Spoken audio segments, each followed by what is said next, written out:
आ,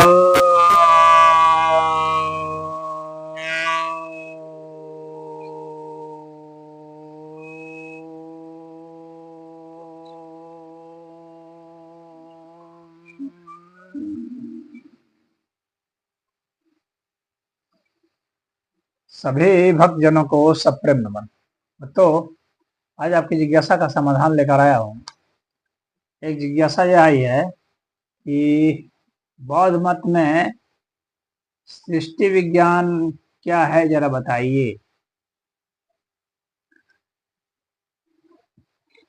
देखिए, बौद्ध मत में क्या मतलब, सभी मत में कुछ न कुछ तो सृष्टि कैसे हुई ये बात बताई जाती है, क्योंकि मनुष्य की यह स्वाभाविक जिज्ञासा होती है कि क्या जो हम देख रहे हैं ये कैसे बने, कब से बने, किस चीज से बने। ये बहुत सारे मतों में इसके विषय में कुछ चर्चा की गई है, लेकिन इसको विज्ञान कहना तो उतना उचित नहीं प्रतीत होता है, क्योंकि इसमें जब तर्क संगत बात नहीं रहेगी तो विज्ञान कैसे कहेंगे। तो हालांकि बौद्ध मत में बहुत सारे लोग हैं जो दावा करते हैं कि नहीं, विज्ञान है, ये भगवान बुद्ध ने जो कहा है सो सब विज्ञान है। तो ऐसा तो प्रतीत नहीं होता है कि विज्ञान है, यह एक अंधविश्वास ही है, मानना ही है बस। क्योंकि न कोई इसमें तर्क है और न ही कोई आज के विज्ञान के हिसाब से ये कहीं मेल बैठता है। आज के विज्ञान ने जो परिभाषा व्याख्या दी है तो उससे सृष्टि संबंधित तो उससे कोई मेल नहीं बैठता है, और दूसरा कोई प्रमाण नहीं दिया है। तो बिना प्रमाण के और बिना तर्क के और बिना आज के विज्ञान के आसपास नहीं बैठ रहा है।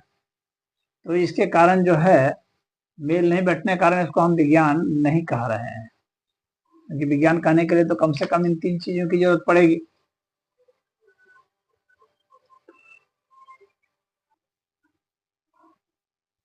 तो बिना प्रमाण के, बिना तर्क के और बिना आधुनिक विज्ञान के संगति के इसको विज्ञान नहीं कहा जा सकता। फिर भी इसमें जो बातें हैं वह जानने योग्य तो है ही, जाना जा सकता है। जानिए और देखिए कि इसमें क्या है। वैसे तो ये हंसी लायक विषय है। इसमें बताया गया है कि जो इस लोक के जो प्राणी हैं, तो जब यहाँ प्रलय हो गया तो संवर्त कहा गया है कि जब प्रलय हो गया तो कि जितने प्राणी हैं, इसको सत्व कहा गया है, तो वे जो हैं, जहाँ आवास स्वर जो हैं, जो देव हैं, तो उनके यहाँ रहते हैं। तो वहां पर वे मनोमय की स्थिति में रहते हैं, अप्रीति भक्ष में रहते हैं, स्वयं प्रभ आकाशचारी और जो है शुभ स्थायी होते हैं। प्रीति भक्ष मतलब जो कि जो प्रीति का ही भोजन करते हैं, और उनमें स्वयं की प्रभा होती है, स्वयं के ही प्रकाश होते हैं, और वे आकाश में गमन करते हैं, और वे शुभ रूप से अस्थायी होते हैं, बहुत दिनों तक वहां रहते हैं। तो ये मतलब एक अलग से लोक एक बताते हैं कि उस लोक में, मतलब ये यहाँ जब प्रलय होता है तो उस लोक में चले जाते हैं, ये बतलाते हैं। और फिर क्या होता है कि कुछ समय बीत जाता है, तब फिर जो है विवर्त हो जाता है, यानी सृष्टि होती है। तो क्यों बीत जाने पर सृष्टि होती है और क्यों प्रलय हो गया, इसका कोई कारण नहीं बताया जाता है। अब प्रलय होने के बाद वो जा करके वहां पर क्यों रहता है, तो वह भी कारण नहीं बताया गया है। कहाँ लोक है क्या नहीं, वह भी सिर्फ भी बताया गया है कोई देवलोक है, आवास स्वर्ग, तो वहां पर जा करके रहते हैं। तो फिर वो जो है विवर्त हो जाता है, फिर सृष्टि हो जाती है। और जब सृष्टि होती है तो जितने सत्व हैं, यानी जितने प्राणी हैं, वे सब सब आ जाते हैं। फिर खाली सत्व ही सत्व होते हैं यहाँ पर। ऐसा होता है। फिर क्या होता है, यहाँ पर क्या होता है कि सिर्फ पानी ही पानी होता है,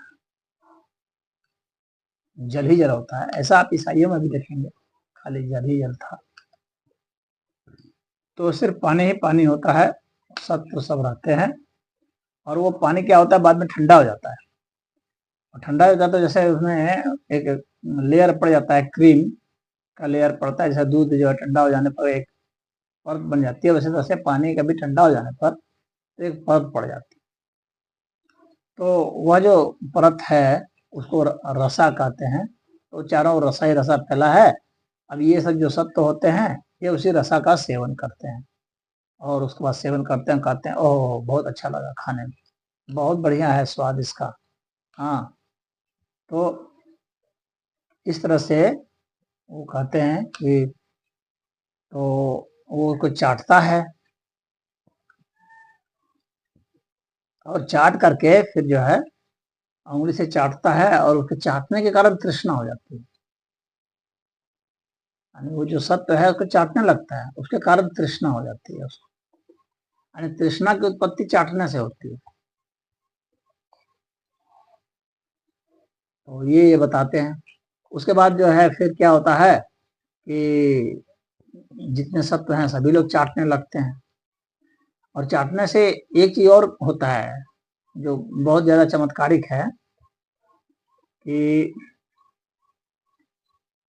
उनमें जो प्रभा होती है, जैसे स्वयं प्रभा की बात होती है, तो वो प्रभा खत्म हो जाती है, अंतर्ध्यान हो जाता है।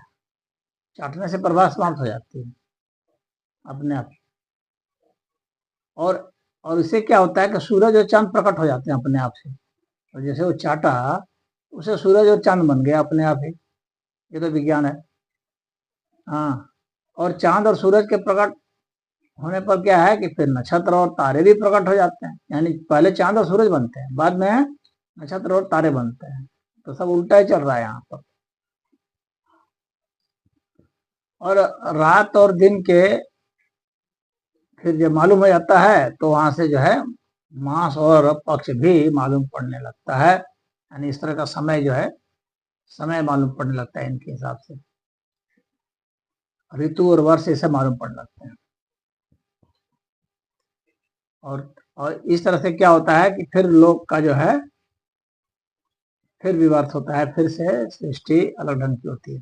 तब वे क्या करते हैं, तब वे जो है उस सत्य को, रस को, सत्य जो होते हैं वे रस को वो बहुत दिन तक खाते रहते हैं। और उस खाने से क्या होता है इस तरह से कि उनका शरीर जो है कर्कश होने लगता है, और उनके वर्ण में विकार होने लगता है। और इससे क्या होता है कि कोई सुंदर हो जाता है, कोई कुरूप हो जाता है। और तब जो सुंदर हो जाता है वो अपने को ऊंचा समझने लगता है कुरूप वालों से, ऐसा हो जाता है। फिर वे वर्ण वाले हो जाते हैं, फिर उसमें कुरूप यानी दुर्वर्ण वाले भी हो जाते हैं, वे कहलाने लगते हैं। और जैसे ही वर्ण बन जाता है तो वर्ण का अभिमान हो जाता है। तो वैसे ही क्या होता है, ये जो रसा थी ना जिसको चाटते थे, खाते थे, वो रसा गायब हो जाती है। जैसे ही अहंकार होता है वो रसा गायब हो जाती है। देखते जाइए किस तरह से हंसी आपको आएगी इस तरह की बातों को सुन करके। तो अब वो रसा जो है अंतर्धान हो जाती है चाटने और खाने से, और अभिमान कर लेने से अपनी सुंदरता का अभिमान करने से पूरी रसा समाप्त हो गई। और जब वो ऐसा हो गया तब जो है सारे सत्व जो है, सारे प्राणी जो है इकट्ठा होकर चिल्लाने लगे, अरे क्या हो गया, क्या हो गया।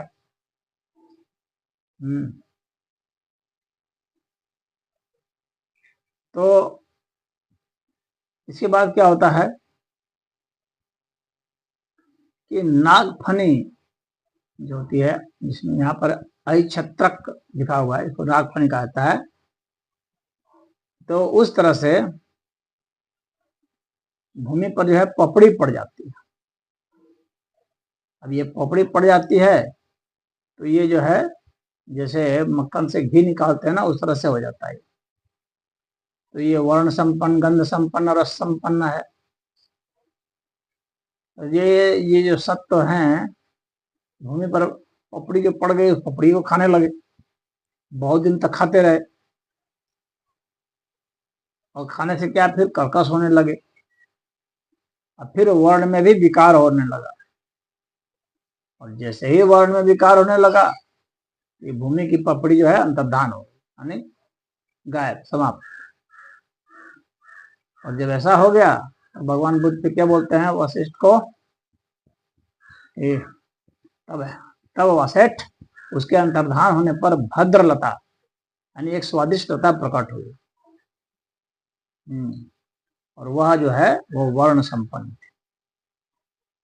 और तब लोग क्या, जब जो सत्य लोग थे वे क्या करने लगे, वो भद्रलता को ही खाने लगे, बहुत दिन तक खाते रहे, तो फिर उनमें वे कर्कश हो गए, और उनमें वर्ण में फिर वो विकार मालूम पड़ने लगा। और जैसे ही उसके फिर अभिमान हुआ कि वो जो भद्रलता थी वो भी अंतर्धान हो गई, और जब अंतर्धान हो गए फिर वे चिल्लाने लगे, कह रहे हाय रे हमारी भद्रलता, हाय रे हमारी अच्छी भद्रलता चली गई। और इस तरह से भद्रलता के जाने पर इस बहुत दुखी हो गए। अब फिर क्या हुआ कि भद्रलता का अंतर्धान होने से क्या हो गया कि ये जो धान होता है जिसको बोया नहीं जाता है, अपने से जो उग जाता है, तो वो धान अपने से उग गया। भद्रलता खत्म हुई तो धान उग गया, तभी तो ये लोग खाएंगे। उसका उससे के साथ अपने से कनेक्शन है। तो भद्रलता गायब हो गई तो धानों का प्रादुर्भाव हो गया, यानी ये सब अन्न वगैरह, लता वगैरह, ये सब जो है, जो अगर आप वनस्पति विज्ञान को जानते हैं तो फिर जानते होंगे कि बायोलॉजी के हिसाब से कौन कौन चीज पहले बनी। तो ये सब अन्न जो है और लताएं ये सब पहले नहीं बनी है, ये तो बाद की बनी हुई चीजें हैं। पहले तो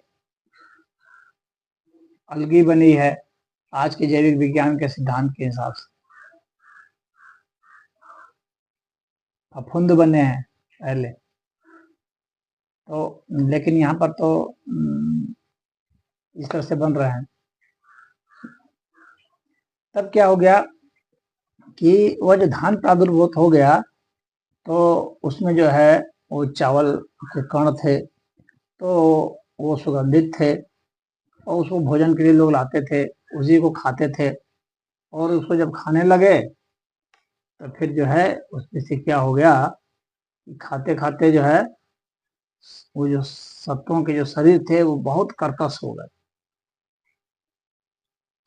और जब कर्कश हो गए तब क्या हो गया कि उसमें लिंग उत्पन्न हो गया, यानी यह जो सत्व थे पहले लिंग नहीं थे, पहले बिना लिंग के ही ये जो है पैदा होते रहते थे। तो अब वो लिंग उत्पन्न हो गया चावल खाने से, पुरुष का पुरुष लिंग हो गया, स्त्री का स्त्रीलिंग हो गया। अब उसके बाद फिर जो है वो एक दूसरे को देखने लगे, और देखने से क्या हो गया, काम वासना उत्पन्न हो गई,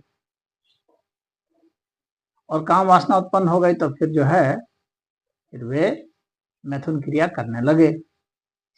मैथुन क्रिया करने लगे तो दूसरे लोग जो थे जो नहीं ऐसा कर रहे थे, यानी सभी सत्वों में नहीं हुआ था, अभी तो सत्वों में हो गया था, अभी कुछ में नहीं हुआ था, तो वे जो करने लगे तो वे लोग कहने लगे अरे एक सत्व दूसरे सत्व के ऊपर कैसे जो है किस तरह से मैथुन क्रिया कर सकता है, तो उसके ऊपर धूल उल फेंकने लगे, कोई कीचड़ फेंकने लगे, कोई गोबर फेंकने लगे।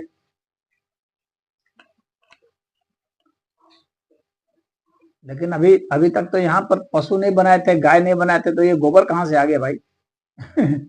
ये अचंभे वाली बात है। तो ये हम यहाँ गोबर भी बना रहे हैं, अरे गोबर फेंकने लगे, कीचड़ फेंकने लगे, जो सब तो मैथुन क्रिया कर रहे थे, तो वे सब जा करके अब छुप करके करने लगे, जंगल वंगल में करने लगे।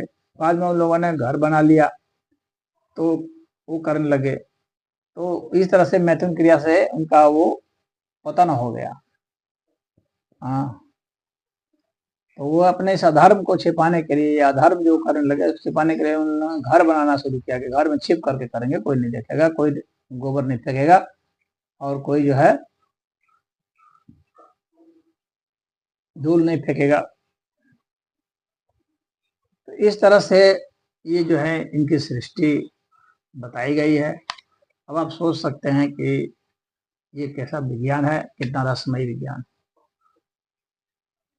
तो ऐसे ही मनुष्यों की सृष्टि बताई।